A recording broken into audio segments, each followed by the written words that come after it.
Hello world, Connor here. And Thurston. This is the Resistance Podcast. Thank you for tuning in, all of you dwellers of the interwebs. We've got some exciting stuff for you today. Absolutely. There's nothing more exciting than changing your life with exercise. For sure, yeah. Yeah, well, last episode we did the definitive guide to... You almost said last week, but that would be wrong because Ben forgot the batteries.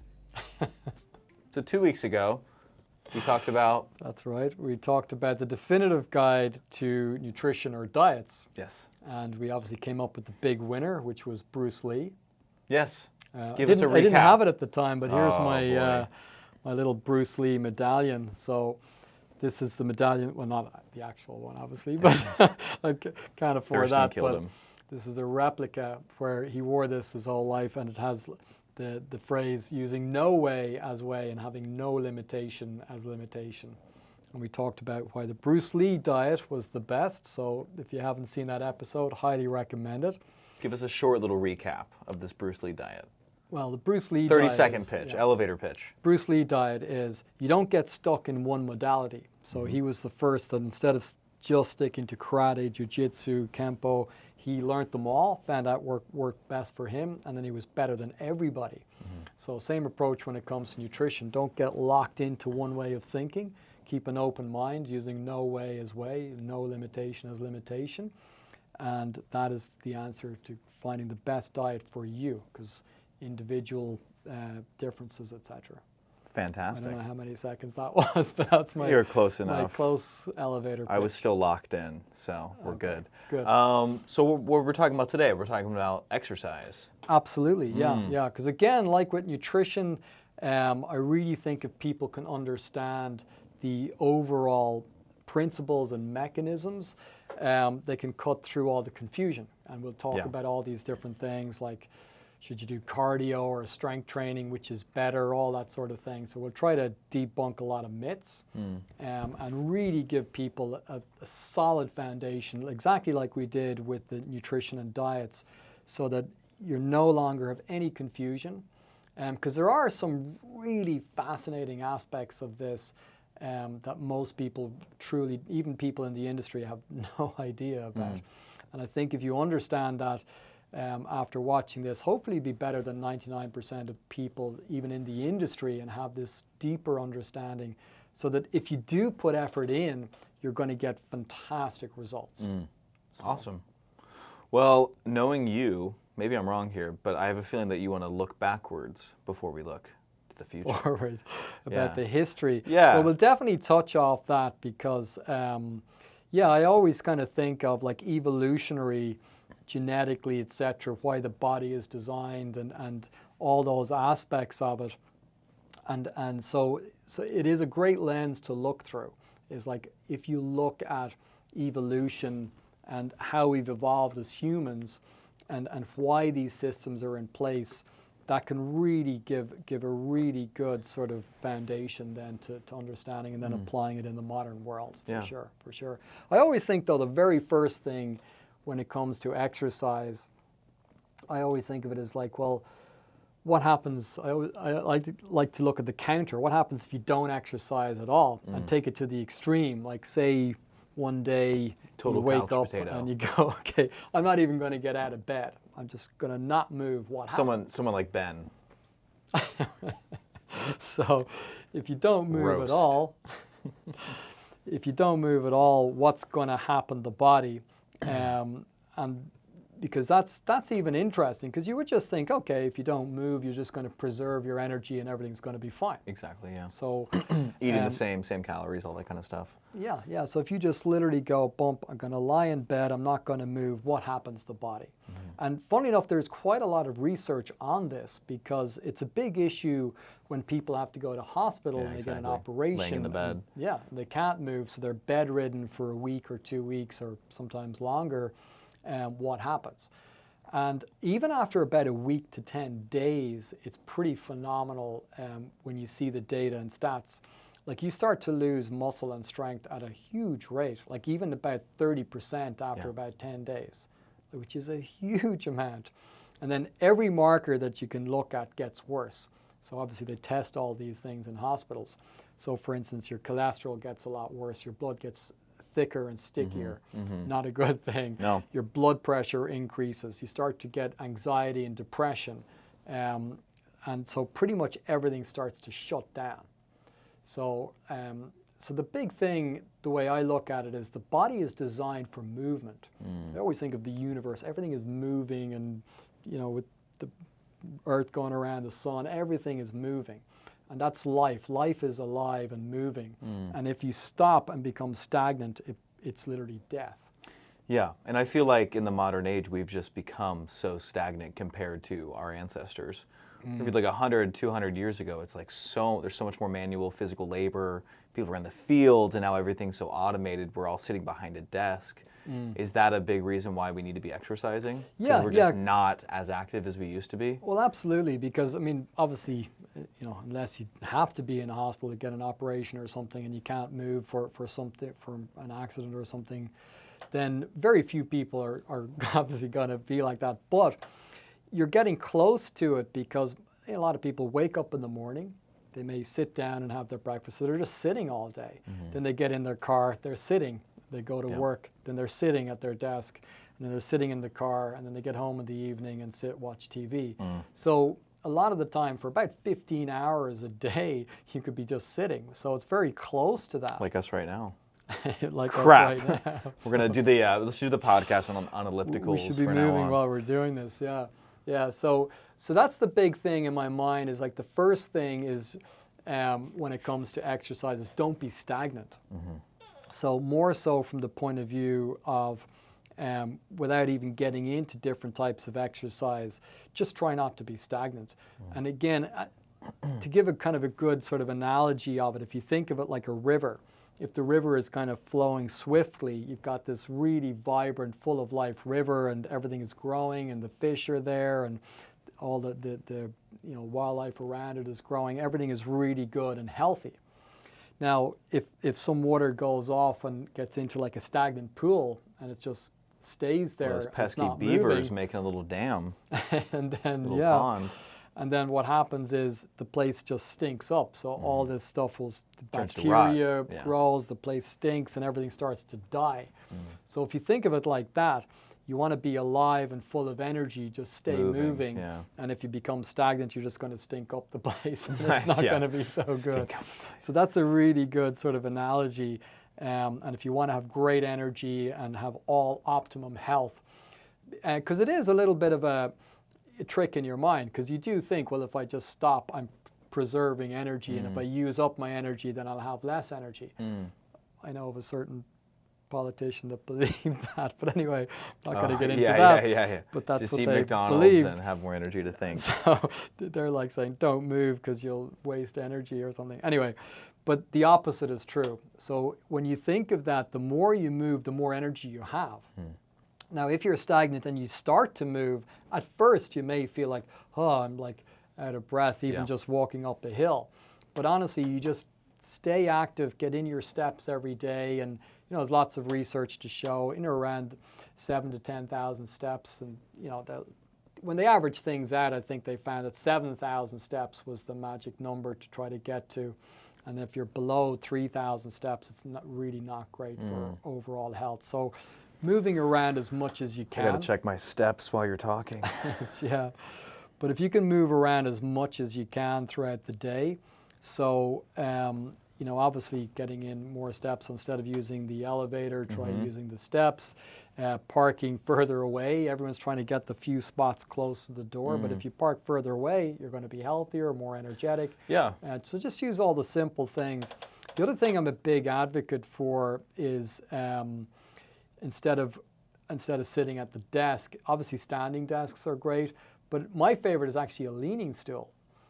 Because even standing, if you're completely stagnant and you don't move, that's not, it's a little bit better than sitting, but more that you're moving around is good. And these leaning stools can be great at desks because they move around a little bit, and just those little micro movements throughout the day is great. Yeah, and again, much better for the body. So just think of that. Life is movement. If you think of the whole universe, everything is moving. And once you become stagnant, stagnation is death. Movement is life. So that's It's a good place to start. good place to start. Start moving. Yeah, because if I prioritize it, that would be the number one thing I'd say. Yeah. Don't be stagnant. So doing that would be level one, and I'd say, okay, Yeah. that's going to be the first step. That's great. I mean, let's get into the other stuff. Obviously, it gets more confusing, so I think we can kind of cut through the noise and try to make this super, direct for people, so that's understandable. I mean, so we've got movement is number one, just be an active person. We've got anaerobics, we've got aerobics, we've got cardio and weightlifting and all that. Yeah. Where do you want to start? Well, I mean, maybe at the higher level is, I mean, really sort of what are the benefits of exercise, any type of exercise at all. And obviously there's different levels, and certain exercise are going to optimize different things. But overall, I mean, what is the purpose of exercise? Why, I mean, aside from obviously what we covered, we know stagnation is not good and your health will suffer and you'll be depressed. Yeah, it's like, is anything else really necessary, or is that just to like achieve some optimal physique? Like, is moving and eating decent enough? So, like I said, I mean, going from being pretty stagnant and then, not being stagnant, that's going to be the biggest jump for most people. But exercise is way more than people actually think. So obviously it's going to improve your cardiovascular fitness. It's going to improve your metabolic health hugely. So there's no question, exercise all across the board, from cholesterol, blood sugar, your metabolism, which is very important both for energy and obviously for burning fat. Triglycerides. And so you activate all the muscle fibers in the body and you move. But the one area, and we'll probably do a whole other podcast, quite frankly, on this because it's so incredible, is primarily the exercise is actually very good for the brain. Now that is an amazing area. And we actually have a book back here which we'll talk about. Spark, yeah. So Dr. John Rady, he went through all the different aspects of mental health, from anything to do with cognitive functions, depression, Alzheimer's, anything to do with the brain. And he shows that exercise is, in a lot of cases, as good as or even better than a lot of medications for these issues. Wow. I believe it. Yeah. So, but the fascinating thing is, and this is something I only found out a few years ago and was like, oh, wow. There's a great TED talk on this about the brain, the primary function of the brain. Like, if you, again, looking from an evolutionary perspective, the main reason we have a brain is actually for movement. So movement takes a huge amount of brain power. Like, if you think of all the mathematics just to walk across the room. It's incredible, yeah. You got to move, well, this muscle I'm going to move 3%, 5%, 15%. I'm going to do all this, and or then to I'm going to walk and use not this run and into then somebody else. Like, and insane. if you have to work that out in a mathematical formula, it's a colossal amount. Yeah. And even the most advanced AI robots, they still can't walk across the room as well as a human. We'll give them another week. Jeez. Well, maybe, but still, like, it genuinely, it's insane. Movement takes a huge amount of brain power. And again, from an evolutionary perspective, the brain and movement is what's going to keep us alive. So to be able to do hunting and gathering, to be able to escape a predator, all that kind of stuff. So movement affects the brain hugely. And again, like I said, I'm not going to go too deep into it, but if you want to be smart, you want to exercise. Like, you literally be 20% smarter after you work out, which is amazing. And they've done masses of research. I'm about to go hit the bicep curl. Goodness. So that's a big thing that I think people underestimate. I would exercise even if it was just for the effects on the brain, because you're going to feel better. Obviously, mood levels, endorphins, all those types of things. You produce natural cannabinoids, which is actually, they used to think the runner's high was from endorphins, but now it's actually cannabinoids that are in the natural versions of that. Really work incredibly well. So definitely there are some of the huge benefits of exercise. So, and then we can go into, I mean, maybe an interesting place to start, just in a fun kind of way. Say, okay, well, if you could only do one type of exercise to get the maximum results, what would be the ultimate workout? Maybe we can kind of delve into that a little. Oh, it seems like you might have an answer for us already, Thurston. Well, I always think like that. So what would be the ultimate form of exercise? Yeah, okay, well. From looking at you, I don't think it's going to be any resistance or weightlifting or anything like that. Oh my gosh, no. Endurance running? Well, I mean, there are got a little obviously sarcasm here, folks. huge benefits of that. Yeah, but yeah, I mean, so this is the interesting thing. And again, it's kind of funny because most of the time, you know, you'll hear all about, well, you got to do your cardio and then you also got to do your strength training. Yep. And they're seen as very much two separate types of exercise. Not here. And then for someone who, you know, just wants to start exercising, it can seem like, oh my gosh, I got to do hours and hours of strength training, and then I got to do hours of cardio or aerobics. You do your threshold and your VO2 max and your strength and your power and your hypertrophy. It's a lot. You'll end up doing hours of exercise every day if you got to do all these different things. And I'm always kind of curious, well, could you kind of combine those and do a smaller amount of time, but really focus on the quality and optimize these things to get the best results? Yeah, is that something that you find working with people, that time is one of the biggest limitations on fitness? Limitations or excuses, whichever you want to say it. But yeah, for sure. And the funny thing is, I mean, I probably work out less than most people by a long shot. How much do you work out a week? So on average, if I say average it out over the last 10, 20 years, I probably average about 45 minutes to an hour a week. So that would be not a lot. And in fact, that's even below the recommended amount. Correct. Now, there's a little caveat in that, which I'll... 3 hours of resistance training a week, like... Well, 3 1-hour sessions or something? Well, they more talk about intensity. So I think they talk about, is it like 150 minutes? It's something like, it's higher intensity for a certain amount and then lower. Yeah, I should know it as well. I can't remember. But it's something like 150 minutes of, I think, higher intensity or whatever, you know, a few hours of lower intensity. So it just depends on the level of intensity. But definitely, you know, more than there's definitely a chart time-wise that I would do. Yeah. So, but yeah, I think. So what are you doing that allows you to work out so much less than everyone else, and obviously be a very fit human being? Yeah. So I combine like cardio and strength all in the one workout, because if you think about cardio training, it's really just about really getting the heart and lungs going, and it's the intensity.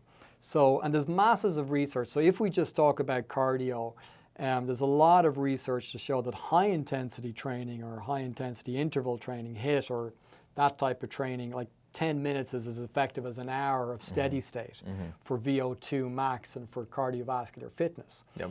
So if you think about that, okay, you do higher intensity for a lot less and you get more results. Yep. So, because what is exercise? If you take a step back and you go, well, what is exercise? Well, exercise is actually a stressor. Right. So if I sit here and don't move, not a whole lot of stress, right? Now, if I walk around a little bit, you know, a little bit of stress, but not a whole lot. Now, if I start running, more stress. So the more stress that you put in, then the more effect you're going to get. It's called hormesis.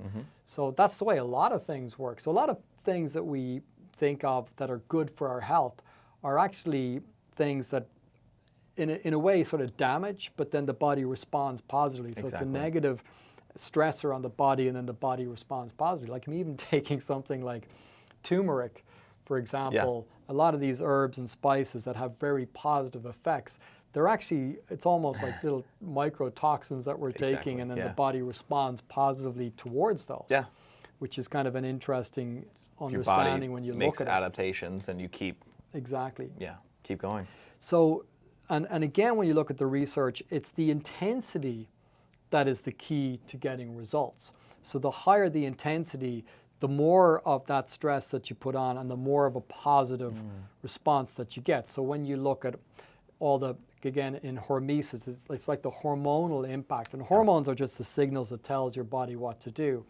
So there's a lot of positive hormones, for instance, like growth hormone. Exactly. So growth hormone, what does growth hormone do? Well, growth hormone, it burns fat, it increases muscle tissue, it increases bone density, skin thickness, elasticity, and energy levels. So, and growth hormone is something you have a lot of when you're younger, kind of peaks around 19, 20 years old, and then it diminishes. So the average person when they're 80 is only got secreting 5% growth hormone. Exactly. So growth hormone, again, is directly related to the intensity, not the duration now, but the intensity of the exercise. So you're going to produce way more growth hormone, testosterone, IGF-1, all of this, and BDNF. Thurston loves BDNF. Tell the folks about BDNF. So going back, and again, we'll do a whole podcast on this because it really is. I mean, this is like taking the Limitless pill, you know, the Bradley Cooper movie. I know it, yeah. Yeah, so it's, if you want to be super smart, brain-derived neurotrophic factor. So that is incredible. It's like miracle grow for the brain. So the more BDNF that you produce, literally the smarter you're going to get. It creates new neurons, networks, everything. Your whole brain is like super powered when you can jump up your BDNF. I guess mine hasn't set in yet, Thurston. Well, you've got plenty of BDNF, I'm sure. Oh crap! What do I blame then? Just kidding. So that's interesting. BDNF. No one ever focuses on that.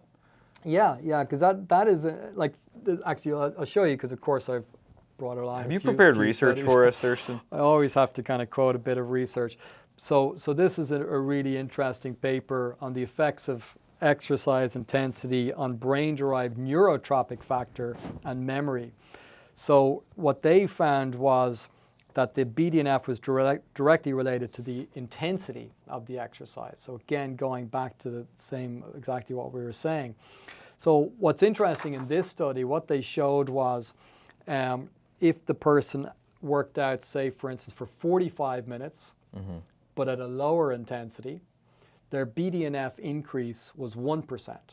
Not a whole lot. Okay. 1% smarter. Okay, better than nothing.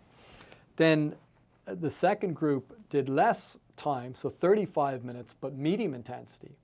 Their BDNF rose, I believe, about 7%, and we'll bring up the graph here and give you the link, etc.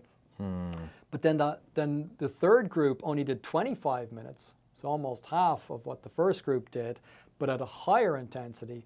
Their BDNF jumped up 19%. Huge so increase, yeah. 19 times more than 45 minutes, so you're doing half the amount, but at a higher intensity. So you'll see that intensity is that underlying key factor if you want to get the best results from exercise. Wow. So that is really absolutely key. Now, what I love about this study, it's not just where they measured their BDNF just after you work out, because you get all sorts of effects, you know, for the next few hours because you've just done something and the body responds. But they did this, you know, over 12 weeks. I think they were exercising 4 times a week. But then they were measuring their baseline levels at rest. So this was just after you do that for a period of time, just even as I'm sitting here, even if I didn't work out, my just overall BDNF, so I'm 20% smarter just sitting here because I'm doing that high intensity exercise a few times a week, again, for a lot less time. So that is absolutely fascinating. That, and in that study as well, the other thing that they monitored, which is really interesting, is cortisol. Dang it, you took my next question. No, I had it lined up. Oh, no. That's all right, we're here. Talk about cortisol. Cortisol, okay. Yeah. Yeah, so cortisol is obviously stress hormone. Yes. And cortisol is vital because it gives you energy. It's not all bad, yeah. Not all bad, but you need the right amount. So it should come up in the peaks. morning and a little bit more in the afternoon and then drop down in the evening. But a lot of people, just their baseline cortisol, their body is under stress. It could be physiologically, psychologically, but their overall cortisol levels are way too high, and the average person experiences way more stress than they should throughout the day. Now, and why is that bad, Thurston, really quick?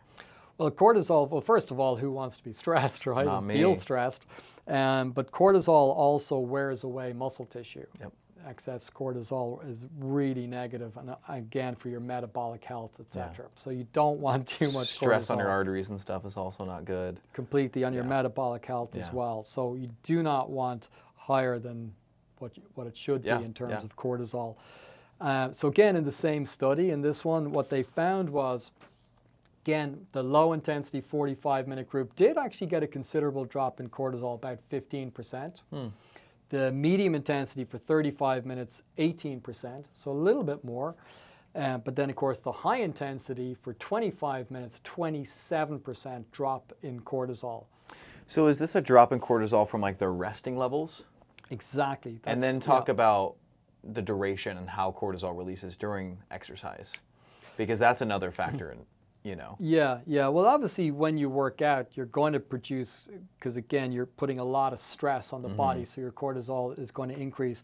But the interesting thing that cortisol is related a lot more to the duration of exercise rather than, so it's more the overall volume. Intensity will play a role, but like with the positive hormones, the intensity, you're going to get like masses of growth hormone and all the good stuff, the BDNF.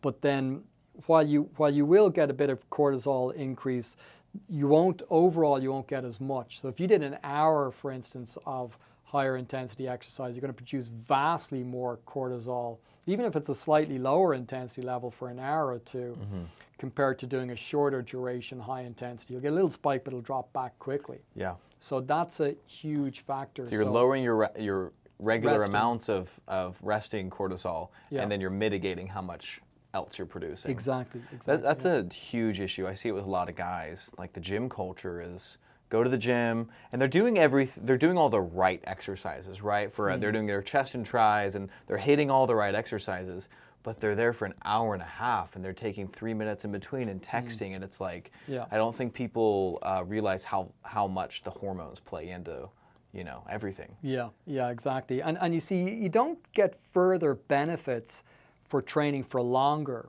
So like I said, with the high intensity, you need to do less, funny enough, because here's another little study, because a lot of people think, like, you know, if a little bit is good, more is better. And this is, again, just to do with the BDNF, but a shorter bout of high-intensity training is more effective to promote serum BDNF. And this was just pretty simple. They did a 20-minute and a 30-minute high-intensity workout. And the 20-minute, so conclusion, 20 minutes high-intensity training is more effective than 30 minutes high-intensity training for promoting serum levels of BDNF as well as cognitive function. So why do more? So I'm curious, you know, we're talking about your workout regimen and what is ideal and how we can get cardio and the resistance training at once with high intensity stuff. It's good for the hormones, all that.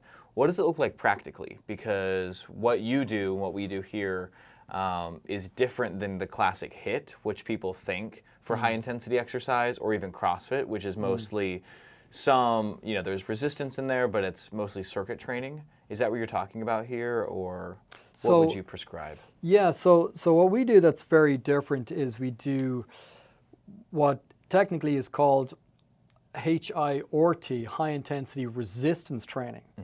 So we are doing the resistance training. So if you think of the normal, like you're going to do like a bench press and a row, and you're going to, you know, lift weights, or what we like to do is resist weights, which we'll talk about later, an even better way. But anyway, essentially what we're doing is like a weight training workout, but we're not resting at all in between sets and reps, and we're going at as fast as you can. And heavy.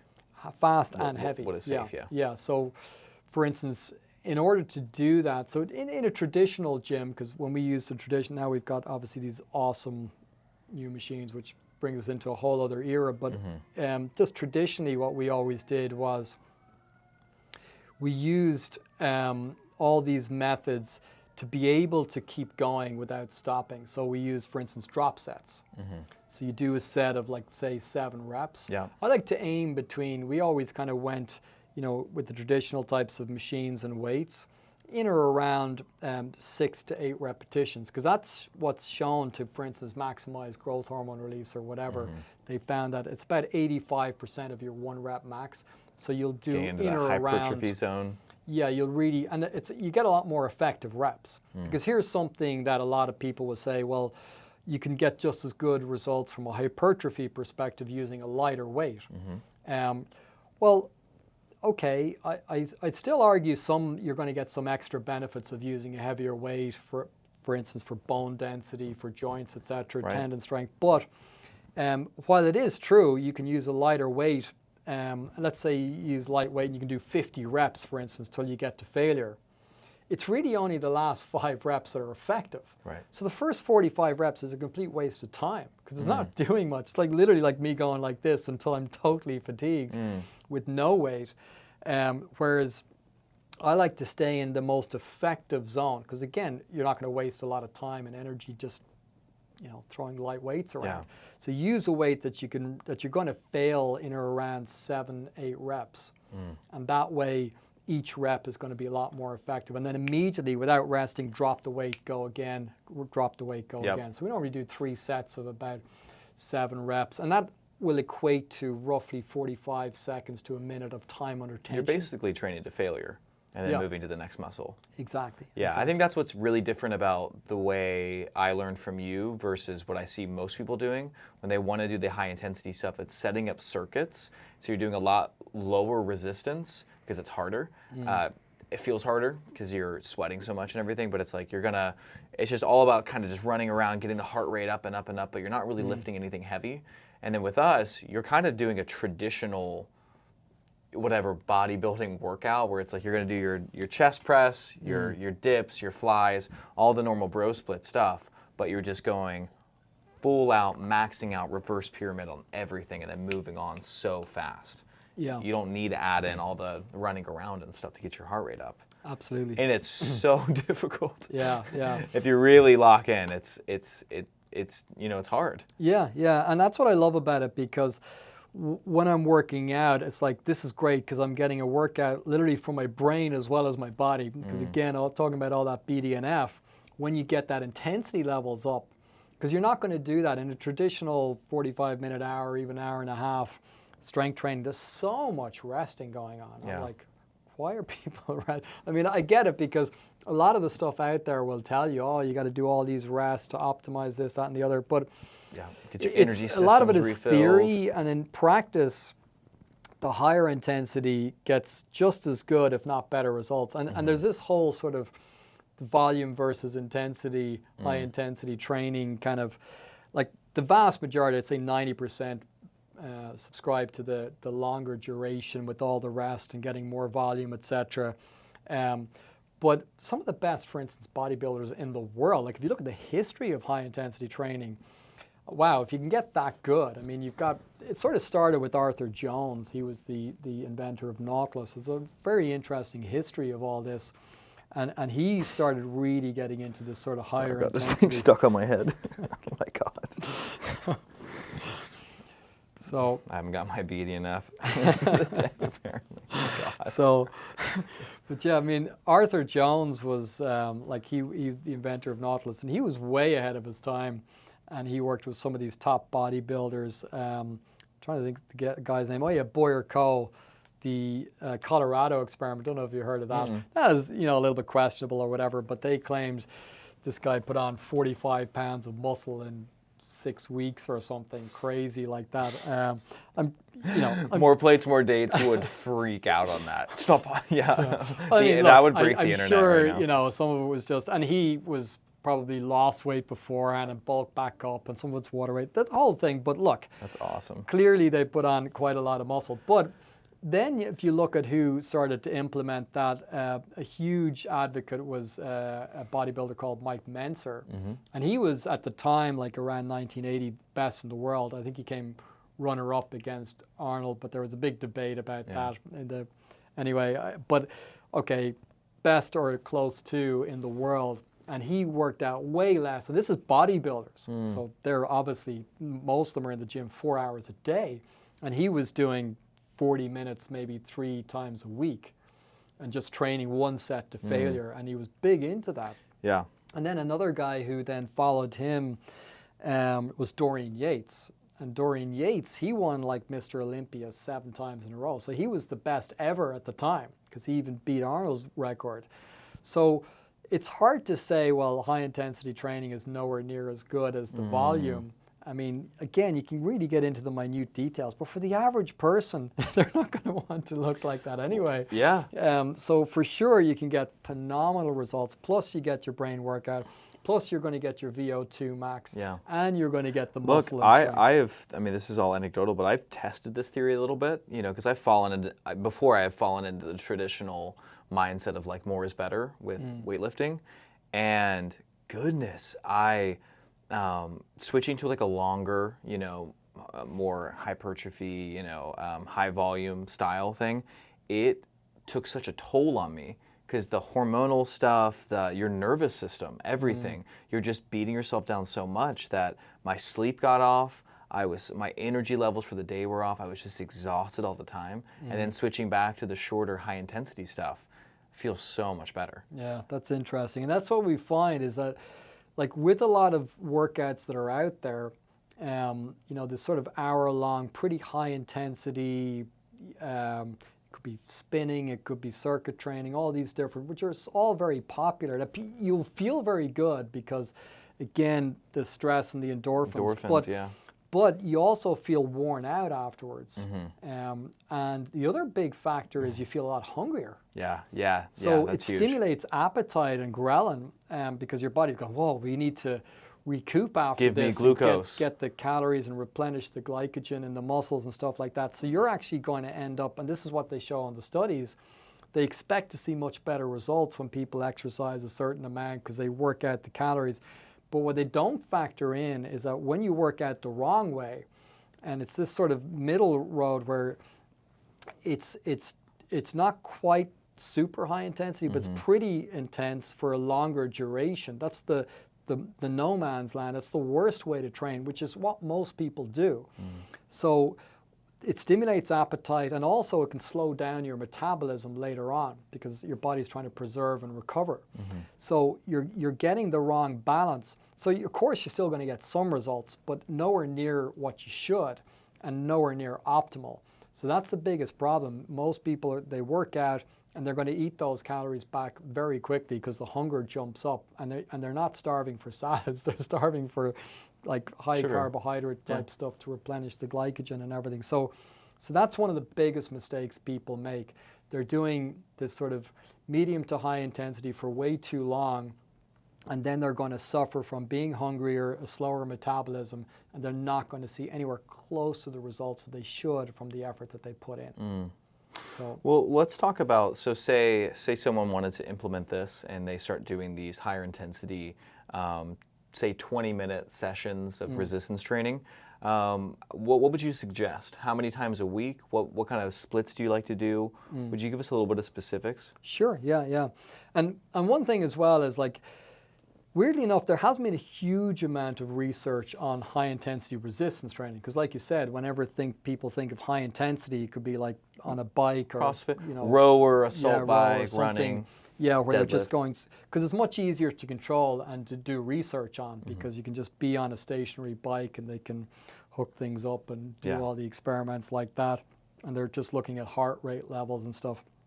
But funny enough, back in 2018, ACE, which of course I have here, really good research came out on this one. And I'll just kind of read a little bit of this because what I love about this is, again, very practical, where they just literally had two groups of people. So they have, is high intensity resistance exercise superior to traditional resistance training? A randomized controlled trial. So, so they have here the bottom line. There are three takeaways from this research. And this was done in 2018, I believe. Lance Dalleck, and they put together a really good team of researchers for this. So what they did, and this is really, really interesting. So the high intensity resistance exercise is equally effective as, and in some instances more effective than, traditional medium intensity resistance training at improved cardio, metabolic health, and muscular fitness. So what they found was, and literally they had one group that did 20 minutes higher intensity versus the 45 minutes medium intensity. The other interesting thing, obviously it required less than half of the time, is their second point. And the third one was that the results were much faster. So in other words, it only took 3 weeks in the high intensity group to get all these results, whereas in the other group it took them 6 weeks. So that's kind of fascinating as well. So that's another really good study, and that was done by ACE. So really, really well worth looking at that. So that's pretty much, to me, like nail in the coffin for this idea that everyone should be resting in between. It's funny because a lot of your stuff is against the status quo, but I love that that's from ACE, because they're an organization that does a lot of the big certifications for personal trainers, and that stuff usually is behind. Very traditional. It's very traditional, and it's cool that they're adopting these things too. Yeah, absolutely, absolutely. Because again, I mean, so I would argue, obviously, that the higher intensity, shorter duration is actually better. But even if it wasn't, and it was 90% is good, for the average person, that's fantastic. You can save so much time, because like everyone has like 20 minutes. 3-4 times a week. So going back to your question, so how would I actually put that together and recommend it? So I would kind of do, there's a few different ways to do it, but you want to hit every body part at least once a week. For total optimal training, I think if you want to hit each body part twice a week, that's even better. So you could do an upper-lower body split. Sometimes we did, in particular for men, because we generally have more upper body muscle mass genetically compared to lower body. And generally women are going to have more lower body muscle mass compared to their upper body. So for men, we might do 2 upper bodies and 1 lower body. And then for women, 2 lower bodies, 1 upper body, roughly speaking. But again, it's going to depend on the person and the individual and their goals, etc. So for instance, you could do, like a bench and a row, and you're going to do like a shoulder press. You're going to do, maybe bicep curls, tricep press if you're going to do the whole upper body together. So you probably pick, roughly speaking, 7-8 exercises. Again, you're going to do those 3 sets of 7, but drop sets. 1 or 2 chest, 1 or 2 back, and then 1 or 2 shoulders and arms. Exactly. So, and you do that, and I mean, your heart rate will jump up. Like, I mean, we're aiming for 80 to 90% of your max heart rate. So you're like puffing and panting. But it's very invigorating. What I love, because it's not very long, you can really go at it, and you'll feel it. And what I love about it is, when you finish the workout, about 20 minutes later, when you get your breath back, you feel amazing, like unstoppable. You just feel like you could take on the world. And because it's so intense as well, when you're actually doing the workout, that intensity, it forces you to focus on what you're doing. Like, it's hard to just let your mind wander because it's so intense, so it really requires your attention. So you're literally getting a mental workout and improving your focus and concentration, which we're going to do another podcast on. There's so many podcasts. But that book called Stolen Focus, all about how our levels of attention is really bad. So again, you're going to improve your focus and concentration. Aside from a little bit of an BDNF escape and all that. Totally. And you just feel like if you have any stress or worries or whatever, you do that super high intensity workout, you will just clear everything out and renew your mind. I got this from you, but it's like, we're the freaks who often work out in a room with nothing on. There's no, sorry, that sounded like we're not wearing clothes. No, we definitely have clothes on. We're not those guys. No music on. No music on, no podcast. Yeah, it's just like a quiet room, but you get so locked in on the exercise, and it's so much more effective. And just so good for your mind, and to kind of zone out for a little bit. And there is research to show that if you focus on the muscle while you're working out, which is crazy, you will activate more muscle fibers. So we always get people to visualize and focus in on the muscle connection. So that's another big component. Now, a lot of people that are watching this, if they haven't exercised before, might go, oh my God, you're asking me to train like a top athlete or something like that. It's going to be whatever's high intensity for you, and you can gradually increase that intensity. Now, of course, be careful if you've never worked out before, and we don't need to do a 400-pound squat day one. Don't be careful and make sure. You're right though. It's all relative. It's very relative. But I mean, we have people doing these high intensity workouts that have never worked out before, and they're in their 70s and not starting off not that healthy or whatever. So anybody can do this, and you can gradually increase your intensity over. We generally, because if you never worked out before, don't do this, because the muscle soreness in the next few days will be crucifying, because that intensity, you got to be a little gradual getting into it, yeah. Because you almost don't feel the pain while you work out because of that intensity. So it's actually pretty cool. And it's only afterwards you go, oh my God, my muscles. And the next day you go, whoa. So you definitely want to gradually build this up in accordance to your own health and fitness, etc. But if you can get up there, honestly, you will feel fantastic. And it really is, like, I can't think of anything else in the world that you're going to get a greater return for the time and effort that you put in. It's off the charts. And your metabolic health, your blood glucose, everything else is just completely optimized just from doing this. And it's very little time that you're going to need to put in. Maybe give us a little idea. You know, someone who is not necessarily in good shape or healthy, and they start training like this. After a couple months, what are some results that you typically see? Obviously, like, there's gonna be, you know, muscle gain, fat loss, but like, what other kind of things are you looking at that you get to see with blood sugar and everything? Yeah, we see now. Obviously, we're the full package. So, exactly. Like, we don't just work people out without looking at their nutrition as well. Yeah. But like, because nutrition plays a big role. Because a lot of gyms, they're just exercise, and then you got to go separately to a nutritionist. But we see it all as the one, because all these things interplay, and you want the right nutrition to support the type of exercise that you're doing. And we look at, like, even stress management and sleep quality, circadian rhythm. So everything we do is we're looking at the full package. So it's hard to isolate one thing and say, okay, here's the results for that, because we just want to stack the odds in people's favor to make sure everything is going. But let's say you listen to the previous episode and nutrition is dialed in, you got your supplements. Dialed in your nutrition, and then you do this type of exercise. And again, it'll depend on the person, where they're at and what their goals are. But we're seeing, like, for instance, roughly speaking, even after a month, we're seeing about 8 pounds of fat loss, a couple of inches off the waist, and we're seeing a few pounds of muscle gain, 3-4 pounds of muscle gain. Now, that'll vary. So somebody who's pretty lean but just wants to purely focus on the muscle, obviously that'll be greater. And this is, you know, person that's coming in off the street that hasn't trained previously. Yeah, exactly. And that's going to vary, because obviously if you're working out, you're probably not going to see, and you're in pretty good shape, those results in a year would be amazing. Exactly. So, you know, it depends on all of those factors. But yeah, we're seeing, like, big changes.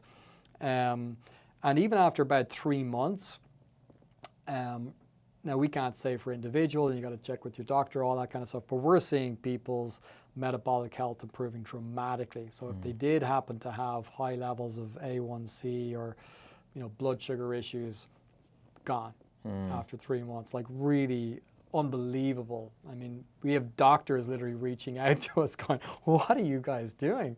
They're seeing phenomenal drops in blood pressure if they had high blood pressure, all of these factors. So all across, and cholesterol as well. So all across the board, huge results from a metabolic health perspective, from muscle gain, fat loss, and just how people feel, their energy levels. And we record everything. So we get people to fill out all these forms with their energy levels, digestive, sleep issues, everything. And we're seeing huge results. Yeah, I wanted people to hear that a little bit, because I think in a lot of people's minds, weightlifting and resistance training is for putting on muscle, which is mostly vanity, and then or to be stronger physically. And then if you want to manage your blood sugar, if you want to manage your cholesterol, your heart health, your fat loss, that's all going to be done from traditional cardio, being on the elliptical, running, that kind of stuff. And so I wanted you to show that it's not binary like that, you know? Yeah, well, resistance training to me is the number one if I had to choose. Now, again, because this workout we're doing both anyway, so you're getting cardio and resistance training, well then obviously that's the best. But if it was separate, I would still favor resistance training. Now, there's huge advantages of aerobics and stuff like that, and we'll talk a little bit more about that.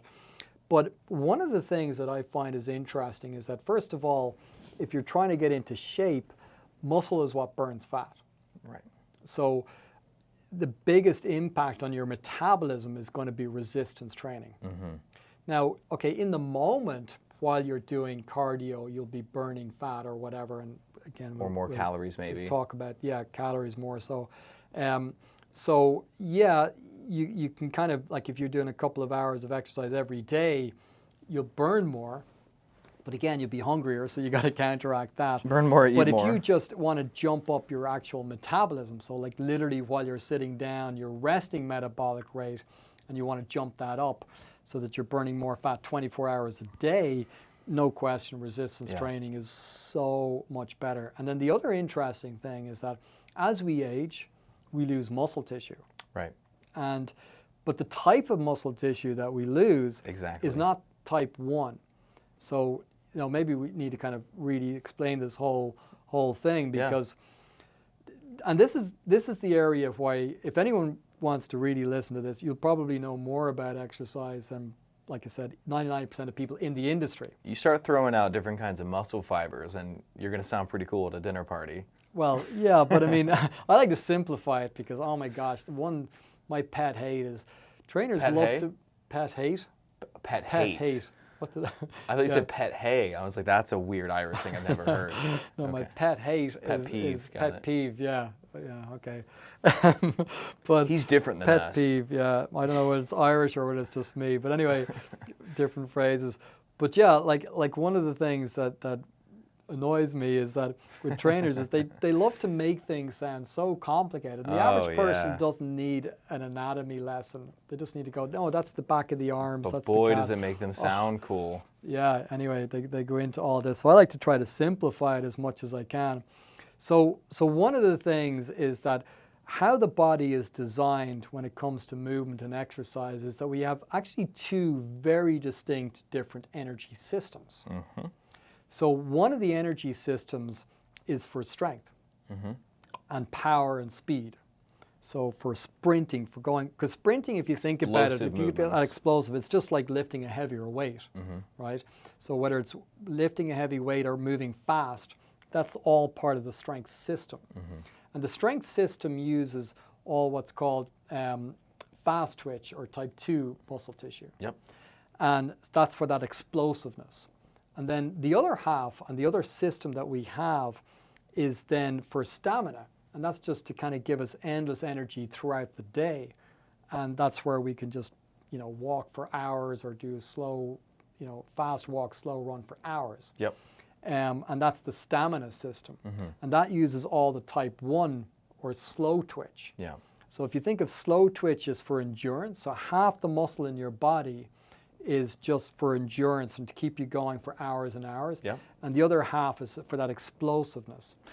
Yeah, and I was going to tell people, I think some people are connecting the dots. This is the aerobic versus anaerobic. And we don't have to get into like oxygen we don't have to get into that, but I just wanted to let people know that's what we're talking about here. Absolutely, yeah. So we've got these two very, very distinct energy systems. Now, as we age, we actually hold on to all the type 1 slow twitch. Okay, yeah. So I always kind of say, well, if you go hiking and there's lots of people on the hike, you'll see people in their 80s ripping past you. No problem. And they'll be hiking for hours and hours. But they won't be lifting heavy weights. Yeah. So in other words, they will lose their strength. They'll lose the type 2. And how much of that are we losing each year? So every decade we lose about 3 to 8% of our muscle mass. And this is starting when? 30s? From about 30 onwards. And then it gets worse and worse as we get older, obviously. So, and then not only that though, it's not just the muscle loss. We lose about 15 to 20% of our strength. So all your strength and mobility and everything starts to decrease a lot as we age. So the most important thing to do is to preserve or even regain or increase the amount of the strength muscle. Right, and this has to be one of the reasons that as we get older, we start having more metabolic issues because we're losing our type 2 muscle fiber. So we're going to start storing more fat and all that kind of stuff as well. Yeah. Because if you think about it, even say like from a point of view when you consume food with carbohydrates and the blood sugar increases, if you have more muscle tissue, then all that glucose, which then in the muscle is stored as glycogen, is just used up as energy, no issues. Now, if you don't have active, good quality muscle tissue, then it's going to cause, you've got too much blood sugar, and then that's where you get insulin resistance and Packing ultimately away. end up with diabetes and all that kind of problem. So this is, super important for that. So that's why I really do kind of lean into that. Now, it's very important to optimize all the stamina system, the type 1, which we'll go into soon enough, because that's an awesome, fascinating area as well, and we'll talk about that. But just to kind of recap, what we want to do is get all the type 2 muscle fibers activated and optimized through high-intensity resistance training. You'll also get your cardiovascular fitness up. And literally, you're slowing down the aging process, like dramatically. Because even, I'm actually working on a program that we're putting together, which is all about getting the equivalent, for somebody that hasn't trained before, getting the equivalent of 10 years younger after doing this particular program for 10 weeks. So every week you're getting a year younger, which is pretty awesome. Yeah. So in terms of replacing lost strength muscle tissue and getting leaner, that's what we're kind of looking at. So you can really see pretty dramatic changes and results very quickly, and you'll feel 10 years younger by doing this after a period of 10 weeks, almost 3 months. So that's absolutely possible. So that's why, the strength training is why I like to really kind of focus on that. Yeah, well, let's start looking at more of the aerobic stuff, because obviously I don't think you're advocating lift weights and then don't move for the rest of the day. Yeah. There's got to be some other things that have benefits. Yeah. What else do you like implementing? Yeah, so that's second system then. So, so when, again, you're looking at all the type 1 muscle fiber and you want to optimize that. Yeah, because you don't want to just hit half of your muscle fibers. Yeah, because most people that do what they think is aerobics, it's actually what they're doing is cardio, but it's not actually aerobics, because they're going at too high a heart rate or too much of an intensity to truly be aerobic. Yep. So what does aerobic mean? It just means that what you're doing is, so again, when we go back to those 2 energy systems, so that energy system, the type 2, the strength system, the energy source is glycogen or glucose. So basically, we store glucose in the muscle as glycogen. Between the glycogen that's stored in the muscle and the liver, I'd have to do the math, but I think it equates to about 1,000 calories of that type of energy, about 2 to 3 hours of energy, and then you're going to hit the wall. So for instance, in marathon running, you hear about them hitting the wall because they're doing super high intensity for a few hours, and then they run out of that glycogen that's in the muscles, and then they just feel like, oh my God, I feel like dying, like it's so lethargic. So no fun. Yeah, so that's really important to kind of understand. And then the other energy system, which is aerobics, is actually using fat as energy. So it's not using glycogen or carbohydrates as energy or glucose. It's actually using fat.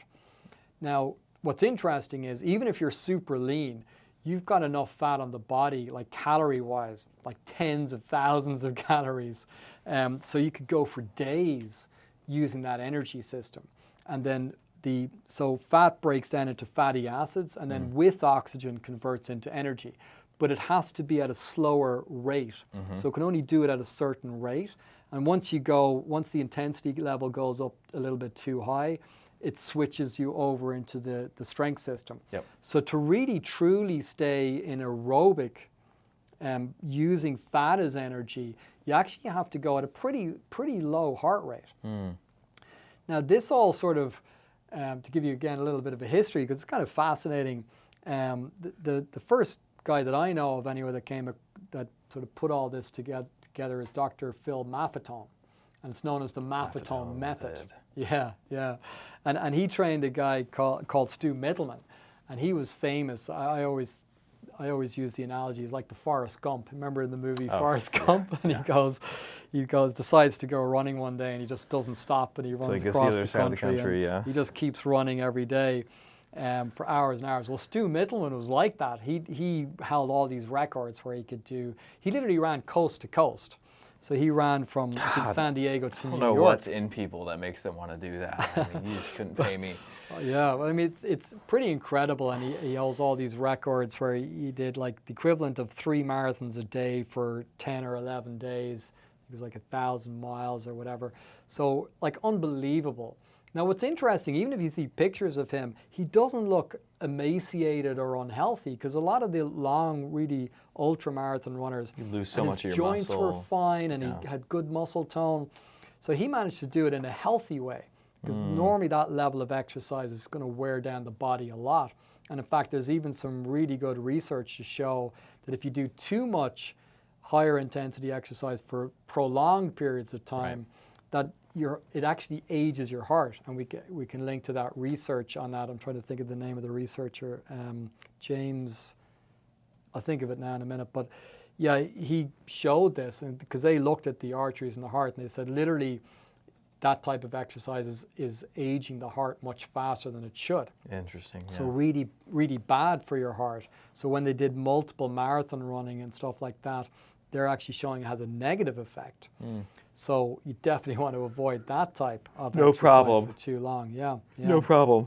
So that's a big factor. So when you kind of think about this, so Stu Middleman, he was amazing, and he used that Phil Maffetone method. So he went at a slightly lower rate compared to everybody else. So he was training at a slower speed, but then he started to optimize that aerobic zone. And then it was kind of repopularized or whatever by Mark Sisson and Brad Kearns, and they had this whole thing, the primal endurance. And they have a great podcast, book, etc., really explaining this in depth. And now more recently, it's become really popular again, even more so now that it's almost like the third round of it. Dr. Peter Tia, and he has, sorry, I can never remember the guy's name. It's a bit of a tongue twister, but he has him and talks about, he trains all the top Tour de France cyclists, and they talk all about what they call zone 2 training. So you'll hear it in many different terms. Zone 2, Maffetone Method, true aerobics. I just call it the stamina system. So strength system, stamina system. And so to optimize that, and it's a very simple formula. It's just 180 minus your age. Now, Peter T, and they talk about lactate and the little device that you can get to really fine-tune it. And, you know, I think there further research is needed to really, but I just think the Maffetone method and that formula for the average person is going to be brilliant. So 180 minus your age. Yeah, give and you a then number, keep and your that heart should rate be your below heart rate. that. Yeah. And don't go above that. Yep. It's going to be a little easier than you almost think it should be. Yeah, yeah. It's sort of at the pace where it's like a fast walk or a slow jog, depending on your level of fitness and whether you're going incline, decline. It's that sort of level where you're exercising, but you could still talk and have a conversation with the person beside you if you're going for a hike or something. So it's just before that stress threshold. So what's beautiful about that is when you do that, even if you did 3 hours of it, you don't feel exhausted afterwards. You don't feel run down. You feel like you could almost do that endlessly. Yeah. Because you're just below the stress threshold where it's jumping in and depleting the strength system and the glycogen. You're staying in that fat burning zone, and the health benefits are incredible. So the way I see it is this: if you really wanted to absolutely maximize your health, live forever, okay, no, you know, and maybe you and just be a vampire, just feel like amazing and have incredible energy, you'd want to optimize both these systems. So we talked about that ultimate workout, high intensity, 15, 20 minutes, 3-4 times a week, not a lot, but an hour of exercise a week. And you're going to get maximum bang for your buck on that. And then you combine that, and for optimum levels, about 45 minutes, 4 times a week. Now, even if you only do 20 minutes a few times a week, you'll still feel fantastic. Well, and now what is this doing that's so effective? Because, you know, to play devil's advocate, it seems like if you're running harder, it's just going to be like you're burning way more calories. It's more work. Why would this be better? So again, going back to the explaining all about hormesis and the hormones and stuff like that, you're not producing as much cortisol. So again, too much of the wrong type of exercise, as we talked about, is not great. You're going to produce too much cortisol, then you're going to get hungrier, you're going to slow down your metabolism later on. You can get these counter effects of it. Whereas with this, because it's below that stress threshold, you're really maximizing, like I said, all the type 1 muscle fibers. You're maximizing that whole energy system of burning fat as well, which is pretty cool. So you're purely burning fat when you're doing that type of training as well, and without stressing the body. So without any of the downsides, you're optimizing that whole system. So if you can do both, you do your strength training a few times a week, and then you do the true aerobics, the stamina system, optimizing that zone 2, Maffetone, whatever you want to call it. Actually hitting all the now muscle. Every single cell in your body. So it's not is so much about how many calories you're burning in a session. It's about working on that endurance system of muscle so that you have a higher resting metabolic rate because your overall metabolism is just healthier. Absolutely, and they see great in terms of like blood glucose and metabolic health, phenomenal from this as well. So you do both of those things, and if you can get that balance right, you're optimizing your whole being. That's what humans were designed to do. If you think about, again, from an evolutionary perspective, I always find it fascinating to think about when the early explorers came over to America and how they described the natives at the time. It's like almost supernatural, because it's like reading about, like if you see the movie Avatar, it's like, they were all like super tall, like 6.5 feet tall. And back then, Europeans were actually much shorter. Oh, yeah. So they were almost like giants in comparison. But they were describing, they couldn't believe it, because they could literally run all day after buffalo or whatever. So that's where they, in hunting, you for hours, you gradually kind of, and then of course, you do your hunting. So if you think about the hunter-gatherer, like we go gathering, so we go for that fast walk, slow run for hours every day.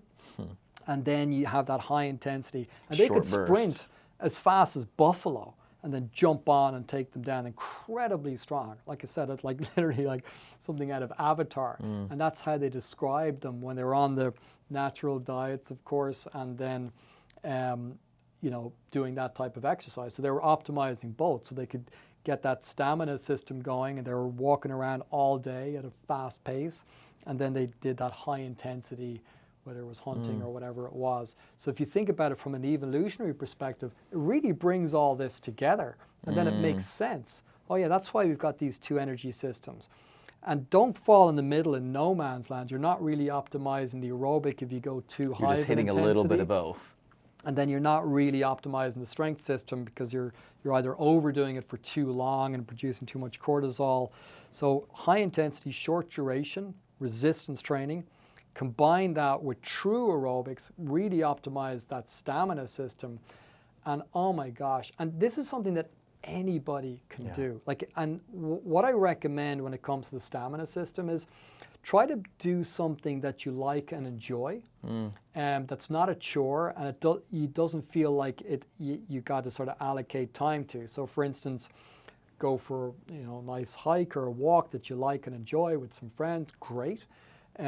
Or you can get a little elliptical machine. I have a little elliptical machine in the office here. I can get my 20-minute Maffetone in the morning. And I just find that when I do that, because it's optimizing your oxygen system going through all the cells, your focus, your concentration, and your stamina throughout the day is incredible. You just feel sort of like unstoppable. Right. And it really is like that.